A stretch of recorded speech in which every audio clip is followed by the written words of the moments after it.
This decision will undoubtedly have a disproportionate impact on women of color throughout the country, as it's been said.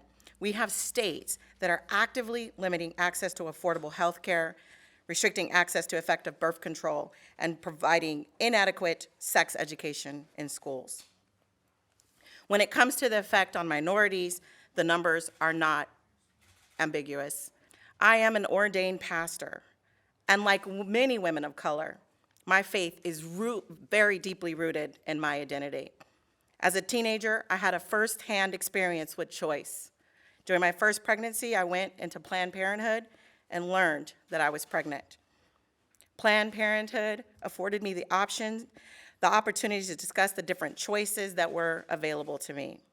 As I considered all of my options with the counselor there, I felt supported, I felt cared for, and I felt loved. But most importantly, I felt great strength in knowing that I had the choice to decide what my future would look like. In a country where Black women are 3 to 4 times more likely to die from pregnancy-related causes, the stripping away of the right to abortion care, an integral part of the full spectrum of reproductive health care, is downright cruel. A decision that aligns with the leaked draft, or one that functions to overturn Roe, denies our humanity and our inherent dignity. It denies our capacity to determine if, when, and how to lead full lives and care for our families on our own terms. Such a decision will have far-reaching and devastating consequences for our communities, as it would deepen the already staggering inequities that persist. We know that banning abortion would not eliminate the need for abortion care. Banning abortion nationwide would instead lead to a 21% increase in the number of pregnancy-related deaths overall and a 33% increase among Black women. Banning abortion would, in fact, open the door for criminalization of providers, women, and our care systems.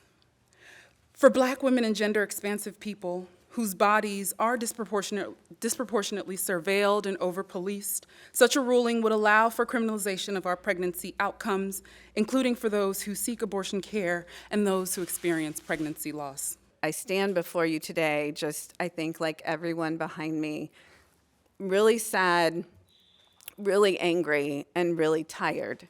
And I'm sad that I'm looking at my children, and for the first time, they will have less rights than the rights that I grew up under. I'm angry that people are doing and making these laws knowing what the impact is, knowing that anyone that tries to seek access to care, that tries to seek an abortion and is denied that care is 4 times more likely to end up in poverty. It will not have the same education and economic opportunities that they could have, that the trajectory of the destiny that they deserve could be changed by someone else's decisions. And I'm tired of people that don't look like me making decisions for people that look like me. I know that I was a better mother, a stronger parent, because it was my choice and no one else's to have my baby. As we look forward to the future and the decisions we make across the state of California and across this nation regarding healthcare services, I want the women that call our great state home, and even those that take refuge here, to know that I will always fight for you, along with my colleagues, for you to be able to choose your future and to make sure that you have a seat at the table regarding this issue.